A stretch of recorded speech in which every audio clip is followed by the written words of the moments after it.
I'm excited for today. So what we're going to do today is, instead of more of a presentation, we're going to have more of a conversation. And in order to make that possible, we can have some chemistry between us, but we really want to have the group participate and ask some questions. So today's topic, I'm joined by Peter and Lauren from LivePlan.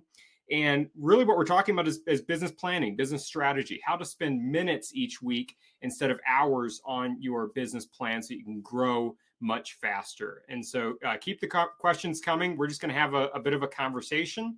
I'm having some glitchy internet, so if I happen to fall off, Peter and Lauren will keep it going for us. So yeah, welcome both of you. Yeah, absolutely. Thanks for having us. And, pleasure to be here. Love talking to people about this kind of work. And, I think just for background, with LivePlan in general and bplans.com, we love the work that crowdspring does out there. And we're just, here to help small businesses at any stage, any industry, just do better with what they're trying to do. So I think a little bit of the topic we'll talk about today is probably what a lot of us didn't go into business for. But what we're hoping to do is help you get back to work, get back to what you love doing, get back to what you went into business for in the first place, and hopefully do it better or do it more successfully. That's the core of today's talk, I think. Absolutely. I'm going to go ahead and turn my video off to make sure I can save my bandwidth here, but I'm still with you. Nice. Yeah, and to second that, in terms of we love LivePlan. We love the blog for B Plans. If you guys aren't familiar, go check it out. They do an awful lot of content around creating and running and growing your business, and so that's why we've come to really love your team. So let's kick this off by talking about this notion that business planning is dead, that business plans are dead. I think this comes more from the tech side, where, you've got the mantra, move fast, break things, just get in there, start working and figure it out as you go. Obviously, these large companies still have plans, but I think, one thing a small business owner might be thinking is, why do I need to plan? Why do I need to spend this much time, especially if business plans are dead? So are they? Yeah, it's a great question. And the funny thing is, and I'll dive into some slides here, but the real big idea here is that notionally and conceptually, the idea of doing too much work for a plan that you won't use to manage your business is dead, and it's always been dead. There's never been a point to that. So I'm going to actually revisit that point over and over again throughout this talk. Let me just put up some reassuring notes here on the screen real quick. And we'll come back to these ideas. But honestly, first and foremost, one of the big things that I think is important, and I think is kind of the opposite of the traditional business plan, is the concept that we're going to talk about today, called lean planning, is about doing the smallest amount of work that fits your needs. So hopefully that's a relief to a lot of people on today's chat. Do the smallest amount of work that's appropriate for what you need right now. I'll talk more about how you figure that out, where we get from there, and all that kind of thing. But also remember that anytime we're thinking about the future, we're just guessing. So a lot of the headache and consternation and concern that comes from planning comes from this idea that you think you've got to get the answer right. You've got to be correct. And if you were correct about all the predictions about the future, then I think you probably should go into that industry and not whatever you're doing. So just, give yourself a little sense of relief. You're never going to be right. So the idea of having writer's block about trying to get that correct, the guess about the future correct, is part of lean planning, because this third point, you're going to test, you're going to revise, you're going to go into this cyclic process instead of a one and done process. We're going to go into this cycle of testing your guess across, how the real world reacted to it, how your customers reacted to it, that kind of thing, and you're going to revise. So instead of feeling like you need to get the thing right the one time, you're going to get it right over time. You're going to get better and better at doing that guessing process, even if that's not what you went into business for. But you're not suggesting we're going to spend a lot of time up front and then keep rewriting an entire plan, right? Because I think that's going to scare people off pretty early. Exactly. And let's talk a little bit about that. Honestly, this comic is very silly, but the idea that you spent so much time planning, this guy says, I thought I was on the road to success, but my GPS maps were out of date. That's a big critique on the concept of traditional business planning. If you spend 6 months writing a 40-page business plan and getting all this research together and doing all this stuff, Yeah, honestly, for the most part, you should have been, working with customers, delivering product, refining what you deliver, that kind of thing. And that is true. That is a traditional critique of business planning, and it is correct. So how do we avoid that? And I think one of the big movements away from those long traditional old school plans came from a lot of like the lean startup. Steve Blank actually wrote an article called "The Business Plan is Dead." And again, we agree with that. We agree that a build, measure, learn cycle is actually the best way to create a plan that's suitable for everyone on today's call, everyone who's listening right now. And this idea of build, measure, learn just has one issue. And I don't know if you've all read this book, but recommend it to everybody who's early stage in their business. But what Eric talks about in this book is this idea of listening to customer feedback and adjusting your product and learning from that process over and over and over again. These iterations are what guide the business. But one of the biggest troubles is all you do is listen to customers. You might end up with this top squiggly line up here, when really that you're adding some influence. You're adding your business personality, your entrepreneurial personality into the mix. And that's how you stay focused and stay guided, because you know where you want to go. And also more importantly, you know where you don't want to go. So all we've done as a group is added that back into that build, measure, learn cycle, the plan part of this aspect. So we plan, we know what we want for our company, and then we start to run a test out in the world, and we review and revise that process. So that's kind of how the lean planning approach to this all works. And the idea with this is that instead of reacting constantly to customers, instead of just being always wondering whether my business will stay afloat, we're trying to give us some direction so that we can go in the direction that we think we must go and that our customers will be, so that we can then manage our business accordingly. So that's kind of the lean planning background, the sort of foundational work to what we're doing here. And I hope that I'm gonna talk about a little bit more practical stuff, of course, here today, hopefully. But I just wanted to give you some background on this idea of like where these cycles come from. Why do we have these like lean cycles and this process that I'm talking about? That's awesome. No, I appreciate that. And I love this quote by Wayne Gretzky. But it's difficult to execute, right? I mean, it's difficult because we get busy running our businesses, and we're inside them, and we forget to plan. And so, what you said, you want to get into some practical stuff. How often do you do this? Like, what does it look like to start? Maybe you can kind of talk about what do you start with in terms of that plan, because you don't have the crystal ball, you don't know where you're going. And then how often do you revise that? Is this a weekly activity? Right. And let's get into that, because I think that's where one of the big differences for everyone on today's call, everyone who's talking today is going to run into these big questions. So, well, how often do I revise? How small is the amount of work I should do? And the truth is, the lean planning concept should help guide that. Whatever business you're in, whatever industry, if you need financing, if you're going for a loan, if you're going for micro loans, if you're going for friends and family money, even if you're investing your own money into this business, there is a type of planning that's good for you. But how do you determine what the right amount is for you, for your needs?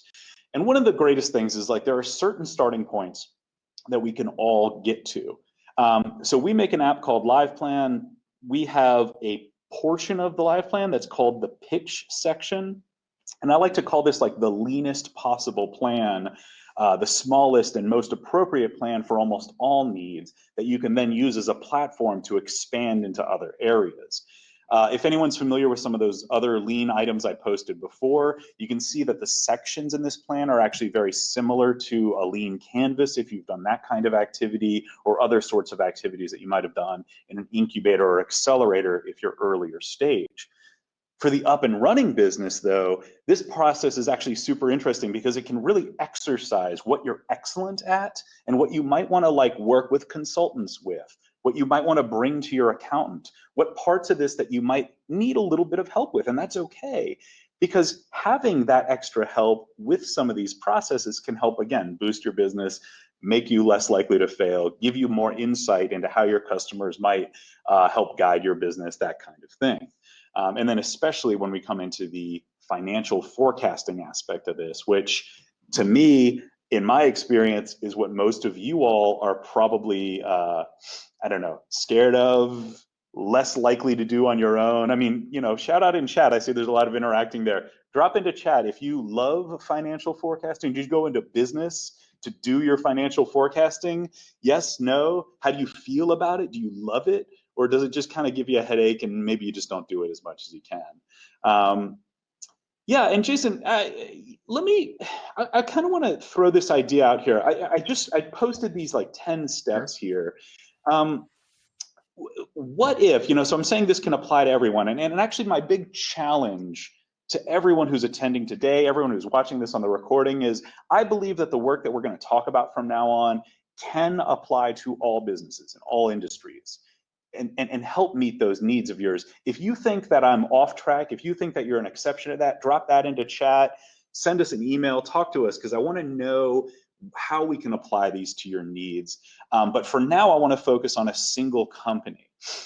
And the business owner's name is Shauna. This is an imaginary business. The name of the business is Sweat Equity. It's a great pun because it's a gym, but it's also a financial joke. Ha ha. But Shauna's got this background, right? So she's kind of this ordinary person with a great track and field background, smart. She's got a background in doing great work, but doesn't have, an MBA, doesn't have a running a business background. But she started this gym because she's passionate about it. She wants to be the premier gym in town, the best gym in town. But that also means more than just being a great gym. It means that it's got some community connection. It means that it's got really good machines. It means that it's got an ability to have sort of a childcare kind of thing, right? So, we now kind of know this person, and we know that she's going to have the same trepidations, I think, that you all might have, which is she's not going to naturally guide herself towards financial forecasting. Probably this planning process will seem a little daunting at first. And so what we want to generate, again, is that idea of the smallest possible amount of work to get her started. Does that make sense? Does, yeah. Lauren, Jason, how are we doing here? We on track here? So, yes, when it gets to the financials, and we'll talk a little bit more about the financial part of this, but that's just one section in this overall process of thinking. So, I think let's dive in a little bit. What I want to show you all is what the sort of let's get to the wow quickly. What does it look like when you were done with this process in terms of having one iteration complete? You can see that Sweat Equity is a local premier gym. It's a social hub where an entire family can work out, snack. So it's got this descriptive phrase that talks about the customers and the place in the community and that kind of thing. We've got these different sections, which I'll talk about individually. And you can see that she's got, funding needed here. She's got a financial section. It's all words right now. She's got milestones and teams. So you can see how in LivePlan, I want to show you just really quickly, if I click into these different sections, you can see that we've got these instructions. We've got this idea of, being able to kind of walk through this whole process step by step. But one of the things you'll notice is that these sections are very brief, right? These are not 8 paragraphs. They're not scary at all. 40 pages. Right. Right. You're looking at this and you're thinking, well, I could probably write this pretty quickly. And if you're an up and running business, this entire process, this leanest possible plan might take you 30 minutes. And I do recommend that you do that process if you're in that stage, because it will start to call out some questions on, could this be better? Can I do better in this? Do I know my target market? That kind of thing. And it'll make your ability to have more conversations with co-founders, lenders, consultants, your own employees, even better over time. So let's talk a little bit about that. So, why we're looking at this slide is fine to leave up, but that why, right? Yeah. Why are we doing this? I put out a little bit of a poll and we had some answers come back. I asked, are you in the business idea phase, operating under 3 years or 5 years? Nobody listening has said they're in the idea phase. They're all operating, right? Some are 5, some are under 3 years, but they're moving. So what are the benefits? Mm-hmm. Why would we do this? We've already started, we have some success, or we would have had to close the doors so far.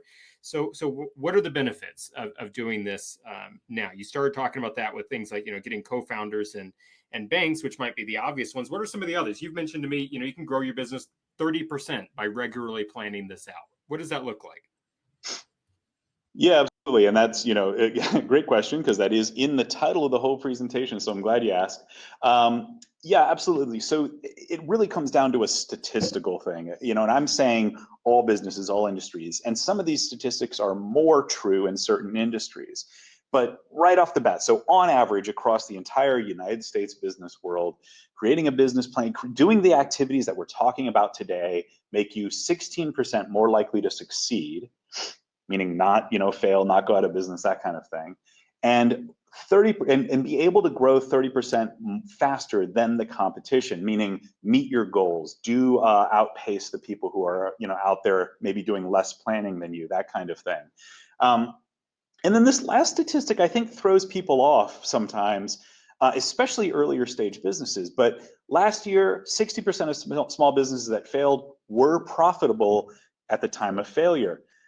Jason, Lauren, you want to guess how that's possible? Because sometimes people can't comprehend how you can fail if you're profitable. For the audience to jump in too, but it really comes down to tracking your profits versus your cash, and do you have enough cash to keep you afloat and keep the business up and running? And I just want to reiterate, what Peter's saying here about the benefit that the plan can bring compared to your competition. We're not talking about the 40-page business plan that that maybe you're familiar with. We're talking about something that, like Peter showed, is lean, can be updated consistently, and keeps you on your toes, keeps you ahead of your competition, and not something that's grown stale and essentially thrown in the drawer or lost somewhere on your hard drive.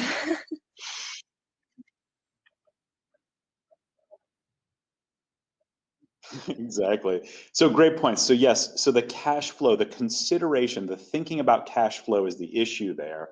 And the idea that you can run out of cash, even though your business is technically profitable at the time, is kind of heartbreaking in many cases. A lot of times that can be a problem that can be solved, maybe by even a bridge loan or by fixing those cash flow issues in terms of maybe your invoices have gone out too long or started to, your ARAP days are starting to extend and that kind of thing. So the idea of running out of cash at a time being profitable is both common and heartbreaking, and also avoidable. Real Jason, quick, let's just go take back a little to that further slide because I want to hit on the yeah, middle absolutely. one. So the 16% more likely to succeed, I think, makes sense, right? I mean, I think we're all smart. We realize that if we have a plan, have a goal, we're not going to be as rudderless, right? But what does it mean 30% faster than the competition? I mean, I know leading marketing, I'm looking for the edge. I'd like 30% extra cash or 30% extra leads, right? We all want to grow faster, but a lot of times planning is not a pain point until it's too late. It's a vitamin as opposed to a pain pill. So what do you see, growing 30% faster? What are some concrete examples for folks where having a plan helps you grow? Yeah, absolutely. This is really where it starts to differentiate from business type to business type. One concept of growth is from actual business expansion, right? So responsible planning towards that expansion, meaning should I franchise a business? Should I open a new product line? Should I develop this kind of thing? Really does come from a sort of responsible fiscal planning. And we'll show a little bit about the idea of how the financials can really come into play from that management perspective. But of course, Jason, you factor into those statistics the people who are actually running out of cash, the people who have cash flow issues and are simply managing against that, or the people who aren't failing, but who aren't also taking advantage of their, significant, their unfair advantages in their own markets. So those kinds of things can become more obvious as you do some of these processes. Start you off on the right track, and so if you're building your business plan initially, if you're more in that startup phase, I know we have a lot of folks that are up and running already on this webinar. But if you are starting from the beginning, you can really get started on the right foot, get yourself all set up to lay out your goals and track against those goals once you're up and running. Now, if you are a business that's already up and running, you feel like you're behind a little bit in all of this work we're talking about. Again, going back to Peter's points of build out the things that you really need. Don't feel like you need to stop and create a 40-page business plan in order to do all of this. Just really hone in on the aspects of your business that you want to be strategic about, and LivePlan gives you the full flexibility to be able to do that.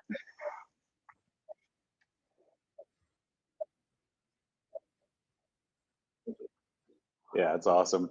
And just a couple more points. I mean, being able to finish this planning process, and, in this case, we're saying completed a business plan. Well, how is that compatible with what I'm talking about? Well, I mean, at least completing 1 or 2 cycles or iterations of the process that we're talking about here. It makes you, for those who are in that startup phase, 2.6 times more likely to actually start that business, to go from, I hope I can do this, to actually running it. Now, for someone like me, I've seen businesses go through this thought process. What if I open my bakery down the street? What if this app could launch and I could make it profitable? That thought process becomes more concrete throughout this entire planning process. And that might be obvious to some of y'all. If it is, great. Let's get into the steps. We're going to do that soon. But they're also 90%, 94% more likely to get an investment. And that includes, equity investors, VCs, angel investors, bank-backed loans, all that kind of stuff. The SBA says it's an essential roadmap for success. So that's where we're getting this background. And that's why, honestly, we love what we do. I mean, Lauren and I, we like to wake up in the morning and say, hey, I like helping a lot of you all who are listening today, because most of y'all are going to do awesome work out there. It's passion driven, like we saw from our example company with Shauna. This is somebody who we want to see succeed. So we just want to see the results and get that out there. Jason, what do you think? You want to kind of dive into a little bit of just that actual lean planning process? Let's do it, because what I was going to transition to is, if we've got everybody on the call who really is operating a business, it can feel a little daunting to say, okay, I've got a lot of challenges I'm dealing with right now. Where do I, what's the first step that I do for this planning? You convinced me. Okay, I want to grow faster, want to have a better chance of success, but I've got a lot going on. Like, what's the first step that I can take? How much effort is that going to take? And then how do I iterate on that process? Because I just can't, put everything down and start planning right now. Absolutely. So I'm going to break that question down into 2 questions. Number 1, let's just go through that leanest possible plan process. I'm going to fly through this real quick, folks. When we go through this process, know that you could be doing this on a Word document. You could do this in LivePlan, and we can guide you through this. Hopefully this recording is something that you can listen to again in the future, so you don't have to take notes right now. But we're going to walk through this process very quickly. Peter okay, is so the everyone, best person to strap walk you in. through We're gonna have a good time, right, Lauren? We're gonna talk fast for a second. That spoiler alert, he's going to go back to the pitch that he was just showing you and really show you the key elements you need to hone in on to get those to surface those pieces of your business that you're going to use for your financial planning, which is, really going to be the meat of what you're going to need as an up and running business.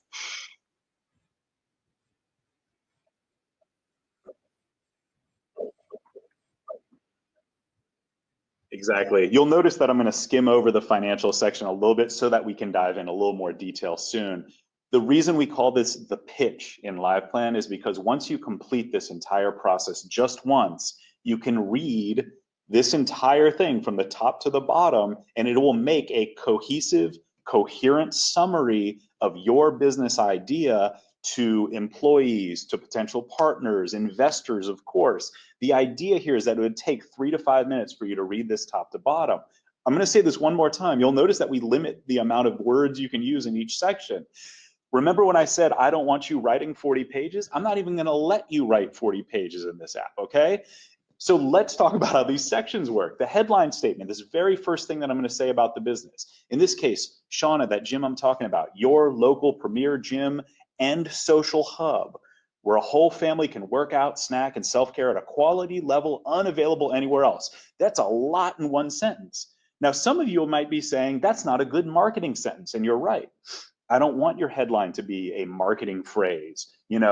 Oregon's best gym, exclamation point, might be something that you see in advertising. But this is for interbusiness, interpersonal communication. So we want to summarize every aspect of the personality of this business. How is it unique in the marketplace? How do we encapsulate everything from the bottom of this pitch page up into this one sentence. So one of the challenges I'm going to have with all of you who are going to go do this process for yourself, write that sentence down right now. Try to summarize your business in just one sentence right now.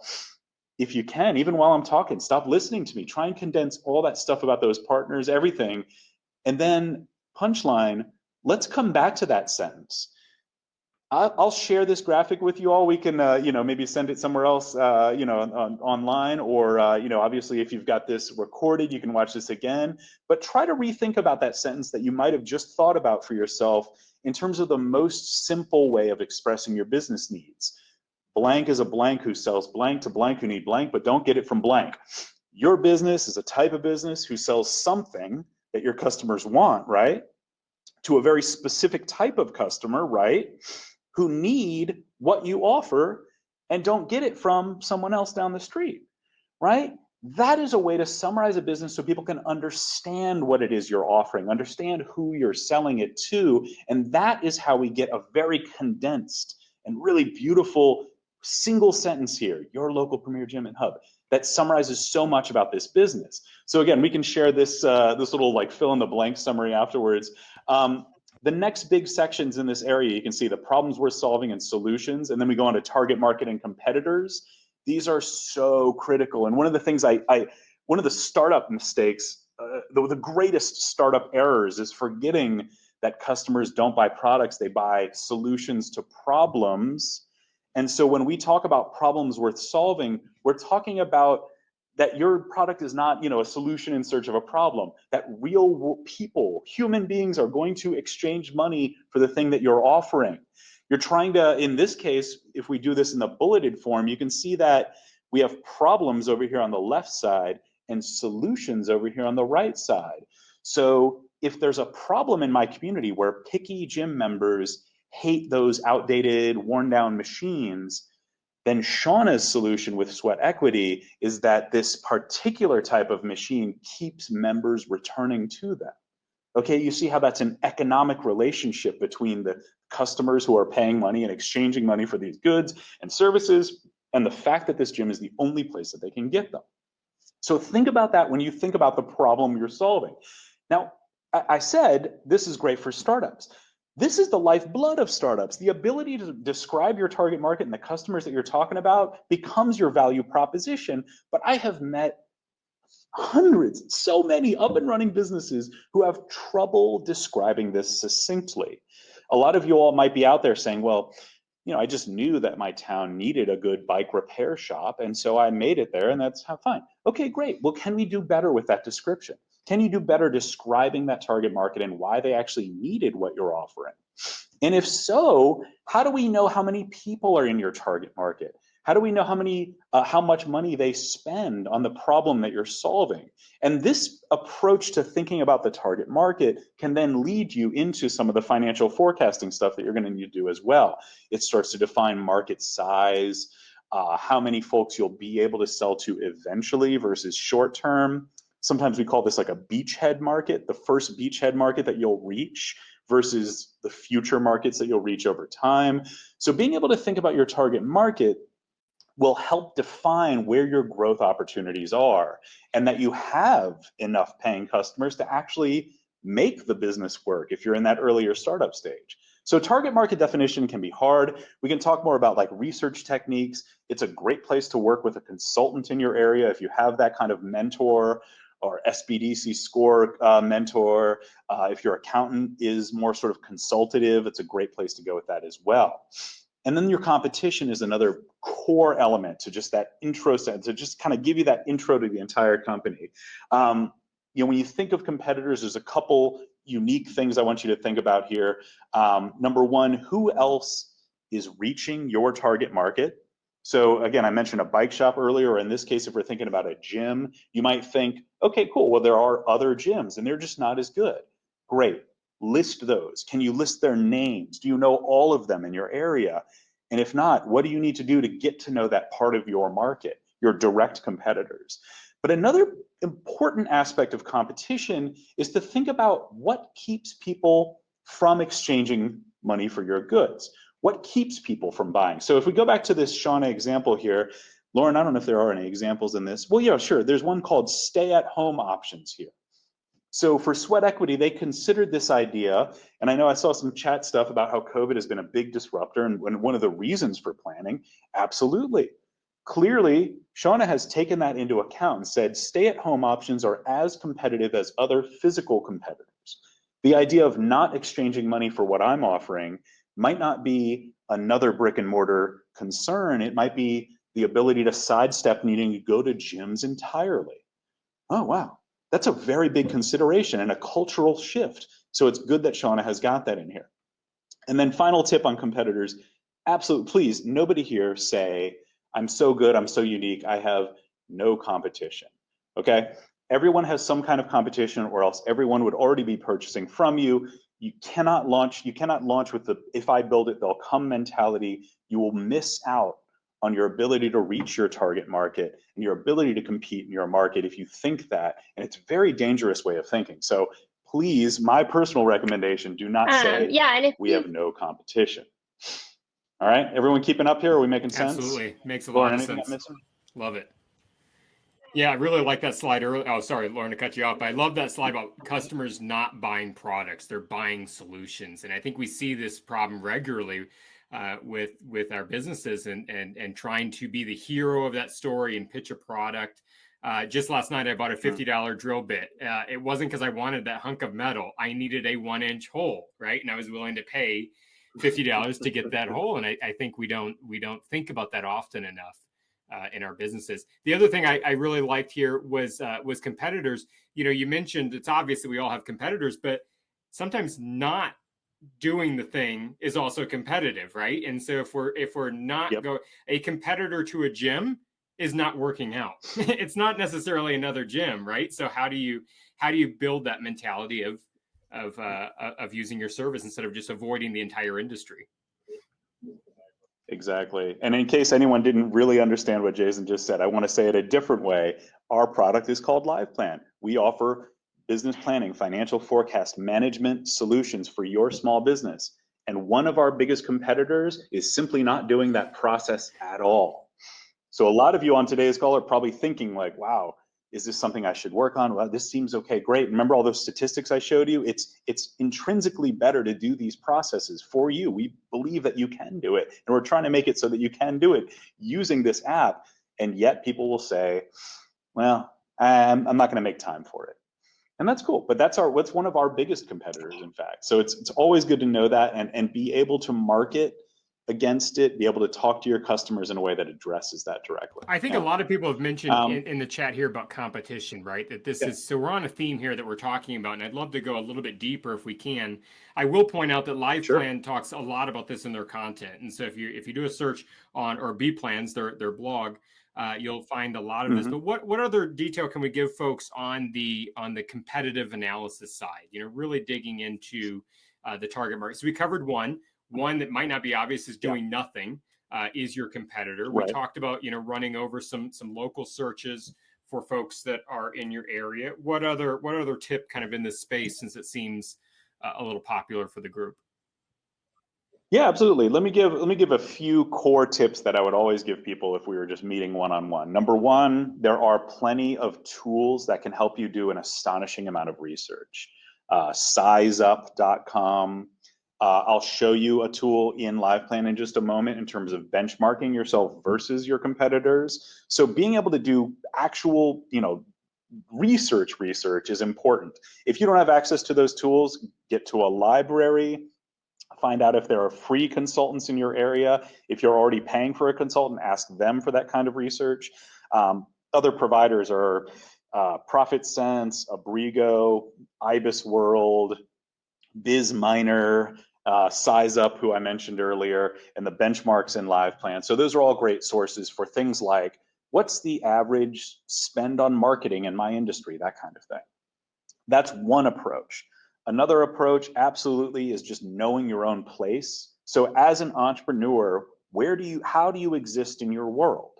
Are you a professional with 40 years experience? If so, express the answer to your own sort of conception of what the competitors in your industry are. You should have a depth of knowledge in terms of who the supply chain providers are, who the different people in that industry are, if you've worked in that industry for a long time. So dig in, express your personality and knowledge. So that's number 2. And then number 3, get out there. It's a little harder with COVID, but get out of the, I talked to, this is not even a joke. I talked to somebody who was opening a local like cupcake and coffee house. And she said, well, I'm not sure I have any competition. I looked it up and there were 3 of them. And she said, well, yeah, but what am I going to do? Walk into all 3 of those places and see how they operate? And I was astonished. I said, well, what do you mean? Well, yes, why haven't you? Why can't you name all 3? And that kind of confidence can come from your own competitive analysis. Eventually, I'll tell you this, eventually that person not only walked into all 3 of them, but had gone through the purchasing process, had sat next to the register and looked at what the average price per purchase was, had sat in there for hours and see if people ask her to leave, if they allow her to sit there for hours at a time, that kind of thing, had all these different interactions with her competitors from a business perspective. So she knew what the customer experience was like and how she can uniquely situate herself in that market. Does that make sense? Absolutely. What I'm talking about here? You all can do that. I think part of this could be a generational thing as well with part of what you're saying, because I know sometimes I'll focus a little bit more on the digital side, right? And try to, without leaving my desk, get a full picture of the area and the search traffic and the terms for this. And it's like, well, but these businesses exist in real life. So, can we go out and see them?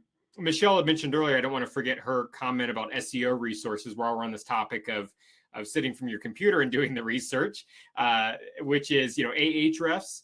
And SCM Rush. I can add a link to both of those. Both of those have free trial plans, or certainly reasonable paid plans, and they really give you an idea about keyword research traffic. And so this is the idea about how many people are searching for cupcakes in Portland, right? And so that will kind of help you understand what the size of the market looks like. Now, I think this is helpful to talk about some of the competition. It's been a little light here in the chat. So if we've got some specific questions, we kind of went down this tangent with competitive research. Hopefully it was helpful because of some of the comments. So if you've got some comments or questions you want us to move towards, that'd be helpful. Where were we going before this tangent? Yeah.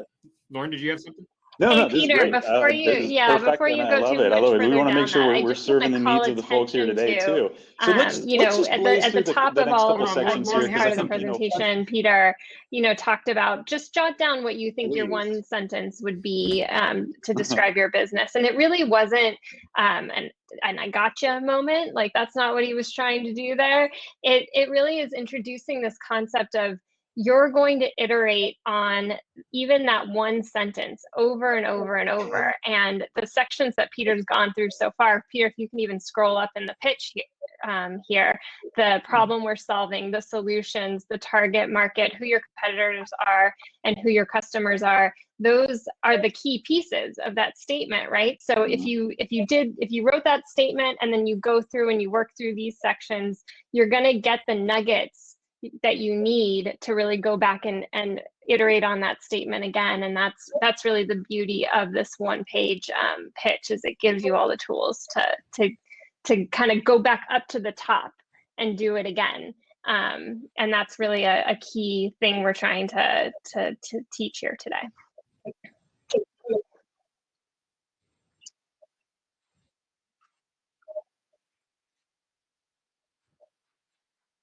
Exactly. Just remember, you're still guessing in these stages, and we're still entering this cyclic process. And actually, I'll give you guys another punchline here. One of the reasons these things are so brief and limited in terms of how many items we're supposed to have in here is so that you are able to come back and edit. I'm going to show you more about that when we get into the little bit of a financial deep dive. As far as the funding goes, one thing I always want to tell folks, most businesses think, okay, there may be a financing event in my future. That's great. If you are planning to pay for the business yourself, make sure to account for the amount of money you intend to invest in your business, and then use SMART goals. I find that most people know what this is, so I don't tend to need to review it. But make sure when you ask for financing, even if you're just doing it in this pitch page, that you understand that you're trying to be specific, measurable, attainable, relevant, and time-based. So don't just say, I think I need $500,000 to make this business work. Okay, you don't sound smart, you don't sound informed about your own business, you don't sound like you know what you're really talking about here. Say, I need, I need exactly $500,000, which I'm going to use on the following 3 categories of expenses, and if I don't get it in the next 3 months, then I'm not going to be able to grow and meet my growth goals in the way that I will need to in order to have the business that I want to have in the next 2 years. A little bit smarter. I'm sure you can do better. Let's keep going here. The other 2 sections after that, the sales channels, the marketing activities, they're a little straightforward for a lot of us.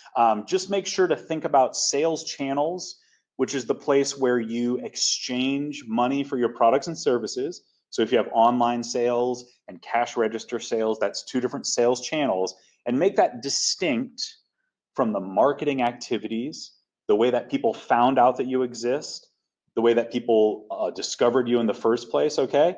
So that's just these 2 sections here. One thing I could even challenge everyone to do if they wanted to, if they've never made a financial forecast, by the way, and if we were here for 10 hours, this would be the next thing I would do with you all. Write down how you intend to make money and how you, like, what the major costs for that is. Use just words, because in a moment we're going to get into a deeper look at how the lean forecasting process applies to financials in LivePlan, but using words is just a great way to express the nature of how you intend to earn money and what those major costs are. And then finally, the last 3 sections here, a lot of people usually kind of get tired. They're like, oh man, I've done so much planning by now, and these last 3 sections tend to suffer. But I really want to emphasize all 3 of these are equally as important. The business milestones, the nature of what's going to happen in the future in terms of, is my app going live in the App Store? Am I actually delivering product? Do I need to manufacture that product first? This is a great way to express the nature and the personality of your business, how fast you intend to grow, how fast until, like how long until you open your doors, that kind of thing. So think about milestones, think about them in ways that are very important. Grand opening, first forecast created are great examples of that. Same with the team and the partners. Again, this is a place where I think some people can get a little more creative from what I've seen out there. Don't just list yourself, the owner, but also feel free to list other people that you collaborate with. Outside entities can go down here in this partner section. But up here, also think about, for your team, major key hires in the near future.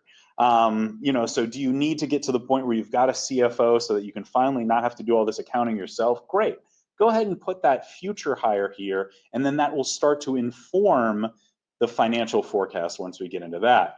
So I definitely want to make sure we make time for financials. So Jason, I'm not sure what else we've got going on in terms of questions out there, but I want to make sure do it. I mean, as the questions come in, we'll interrupt you. But I think the finance side is something that's both scary as well as very important, right? And so I also want to surface a comment from earlier. Michelle said earlier she'd rather write our startup uses LivePlan to build our business plan. We love it. We initially ran without a business plan, but then created it in LivePlan to help us think strategically, and LivePlan really helped us think through the many things that weren't thinking about, and that's really the why behind everything Peter just showed you. Why would you take the time to go through that pitch exercise if you're already up and running? If things seem like they're working, even if they're not working, but like, what's the point? What does it lead to, Peter?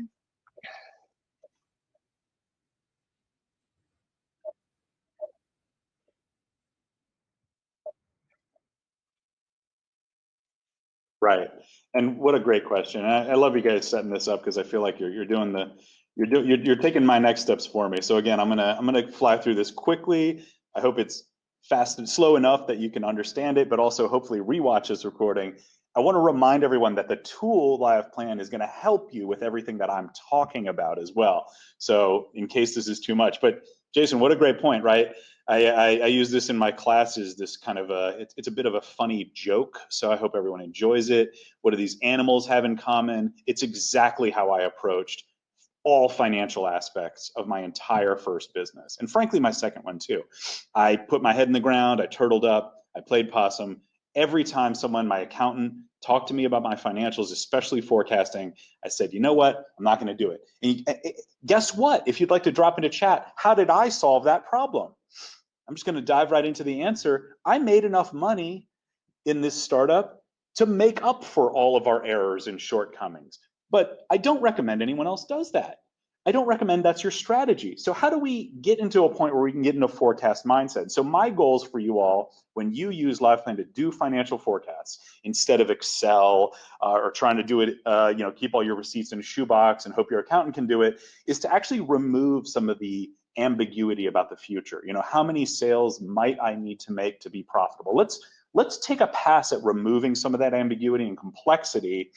But also remember earlier, I said all our guesses into the future, they're just guesses.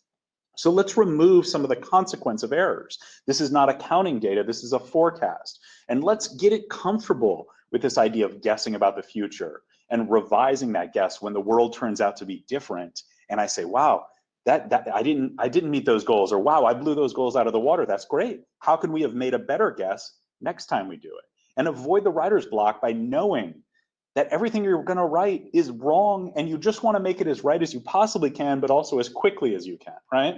So yeah, Lauren, you asked a question that I think was really great and a little bit pointed, which is, we can make a forecast in LivePlan. I can create a look forward, and I can make it very, lean in the sense that there's only a handful of categories here. But I do want to address, for the up and running businesses who are in here, what then? Right? If I say you can create a forecast in LivePlan, am I still talking about that traditional or that old school business plan? That thing that kind of I write once and I put it in a drawer and I never look at it again? I hope not. But really the punchline, the why would I bother aspect of this comes from looking at that plan versus something else, okay? So what if I take a financial forecast that I've created in LivePlan, this financial forecast that I've created in LivePlan, and instead of just looking at it and month over month saying, great, I'm going to revise this guess, the world has changed, that's great, hope I keep up with it. What if instead of that, I looked at the plan that I've created versus the actual financials from my accounting software? So what I'm saying is in this case, my money, my accounting data is showing me that my money is at this point today and was at these points yesterday. But I'm looking at that versus where I thought I should be today and where I think I'll be tomorrow. And by doing that, I'm saying, okay, great, my guess was pretty accurate. Maybe I could have made a little more. And the initial question that should come out of that is, why? Why was my guess different than what I thought than what it turned out to be? And what can I do to guess better next time? Yeah, Lauren, hopefully I'm not going too fast here. How does that strike you? I mean, what else can we make sure to right now, and if about you this idea go of back over plan to the versus forecast, actual as a way of getting Peter can intelligence show to you your also business? just the dashboard provides a really nice summary of those charts, but in the forecast, you can actually be doing this work hands-on. So if you go to the profit and loss statement, Peter, and click that live forecast button to turn it on, you can see this actual versus plan numbers right there in the table. If you scroll left, we can see those numbers for August, and those can inform those deltas between your plans versus actuals can inform those guesses that you want to make going into the future. So you can do all of this work right here in the forecast and be reacting to it in a real live fashion.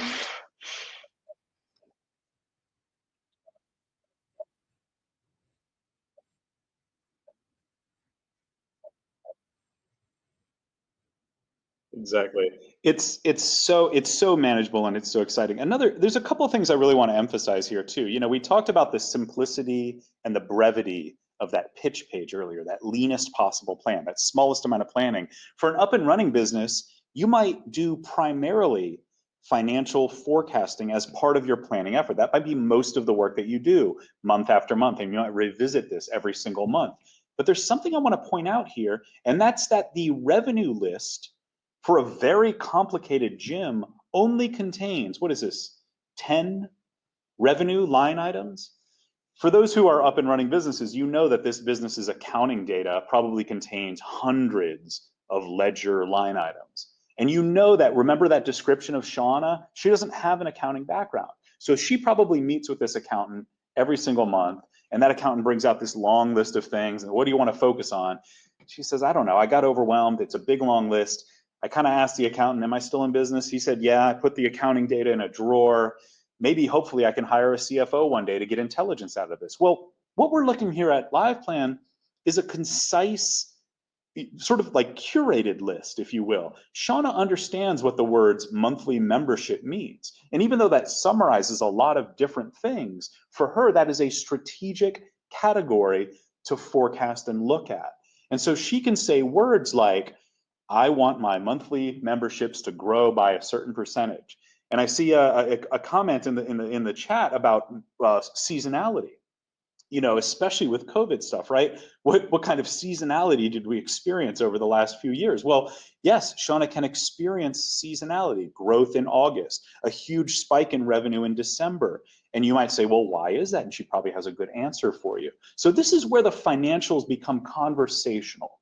You as the business owner, you as the person in charge of this will want to own the words, own the language you're using in your financial forecast, so that you can then express it as a strategic element. One thing, by the way, and I don't want to get too much into the app and feel like I'm trying to sell you on the app. Get into LivePlan, use it. You can use Excel, you can use pen and paper. I'd rather you did the work rather than specifically use this app. But let me just show you one thing that we do here to make this easier for you. I'm going to click any one of these items. So let's say she says personal training, right? So Shauna understands what personal training is.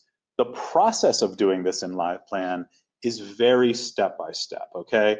That's why I like using this app. I'm gonna ask you what the name of the revenue is. If you did that exercise before and you wrote down all your revenue streams, you've already got one to pick. I'm gonna ask you what type of revenue stream this is, and if you're tired of hearing me talk, you can just read the descriptions of each one of these. So that's great, that's very doable. And then month over month, we've got this ability to just kind of map out that seasonality. And so that's the question I'm responding to here. And I can say, okay, great, I'm gonna decline in this and expand in this. And then year over year, I'm gonna keep that growth going. And then once I save and close, I'm gonna be able to look at how that affected my profit and loss sheet, my balance sheet from a forecasting perspective. So all of these elements are gonna come together in the profit and loss, balance sheet, cash flow, but they're still going to maintain those words and that story that I understood as the person who created this. This does not affect, this doesn't change the fact that your accounting data is still accounting data. It's still out there, it's still accurate, it's still useful and good for you.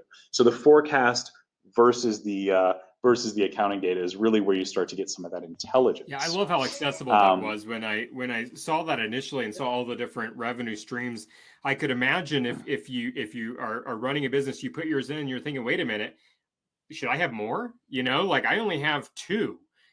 Should I be having more for my industry? What are other people doing? What are the revenue streams? And because it's in such plain and we English, built it it doesn't that get way lost to really help you within just random surface numbers. those main drivers of your business, and not, you know, if you're the kind of person you get a report from your accountant, or you even go in QBO and look at your own chart of accounts, and you kind of glaze over. You're like, oh my gosh, how are there 150 line items here? How did that happen?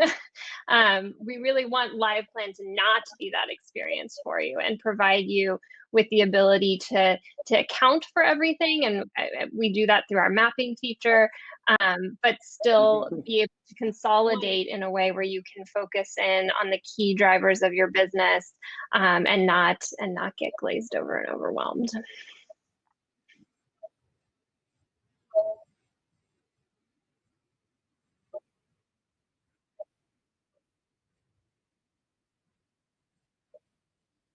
Yeah, and that's why I really wanted to include that note. I mean, for me personally, I'm the person who says I'm not a numbers person to my accountant in my first 2 businesses that I ran. What does that mean? Well, guess what, guys? I actually went to engineering school for college. What do you mean I'm not a numbers person? No. Okay, fine. Let's ignore that aspect of it, but let's come back to the fact that like LivePlan makes it something that I can understand, something that I can feel in control of, something that I can manage against. So I think that that's really key here.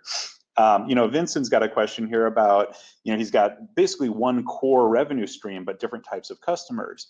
If I'm talking about your entrepreneurial personality, you might actually have multiple revenue streams in LivePlan that represent different types of customers. So for businesses where the revenue streams are actually simpler or more consolidated, you might actually break apart those revenue streams into high price, low price, big contract, small contract, government buyer versus customer buyer, that kind of thing, which is very common.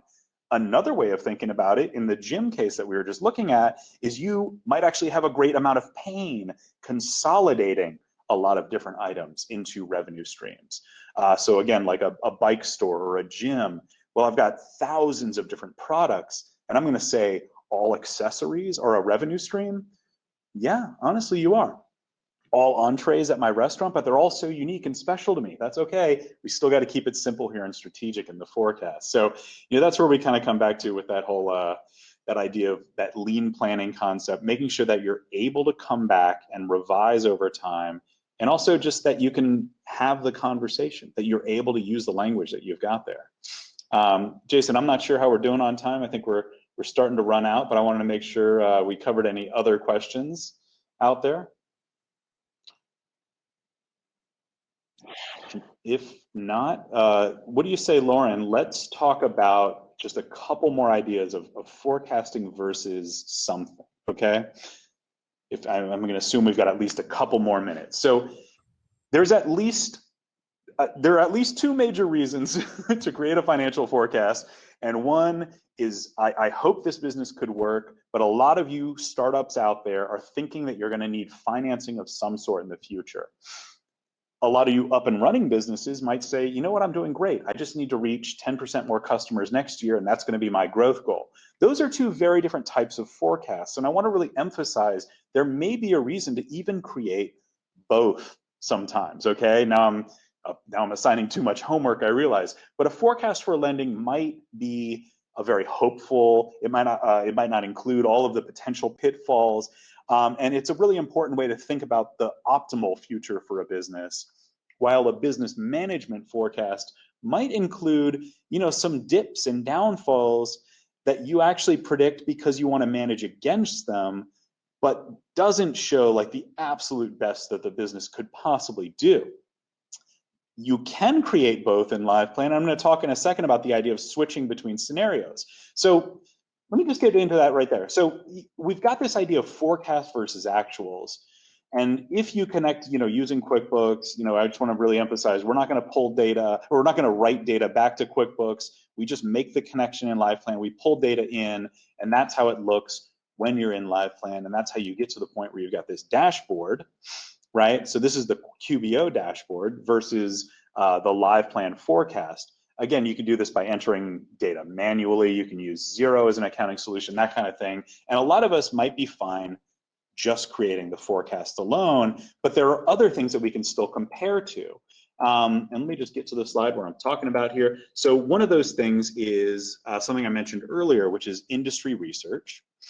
So I might compare my forecast to the rest of my industry using this data in LivePlan. And this is industry data from the US. I know we've got some non-US people here, but it's still useful to think, a fitness and recreational sports center has a gross margin of a certain amount. If my gross margin forecast is higher or lower, I'm going to ask the question, why is that? And if the answer is I'm actually innovative or I'm actually different from everyone in my industry, great. That's part of your conversation. And if you're going into a lender, that's going to be the first question that they ask.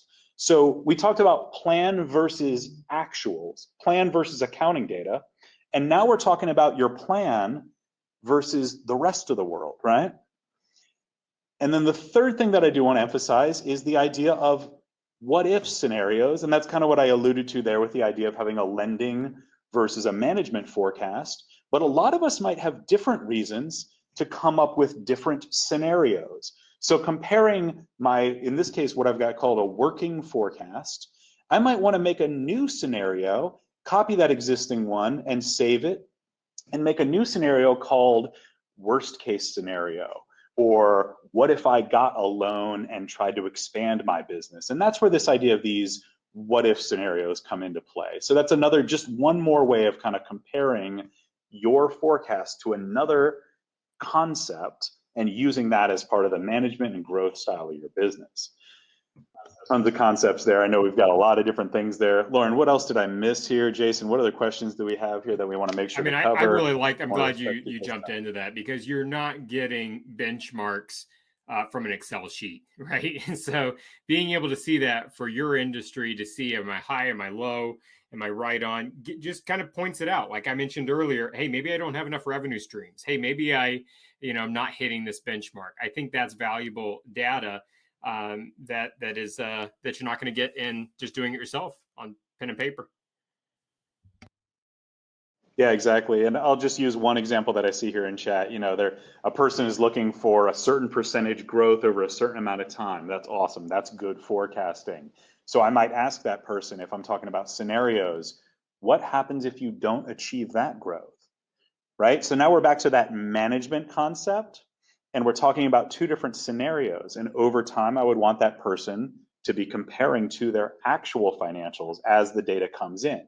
Maybe every month, and maybe they're adjusting that forecast every month, every quarter, according to how they perform.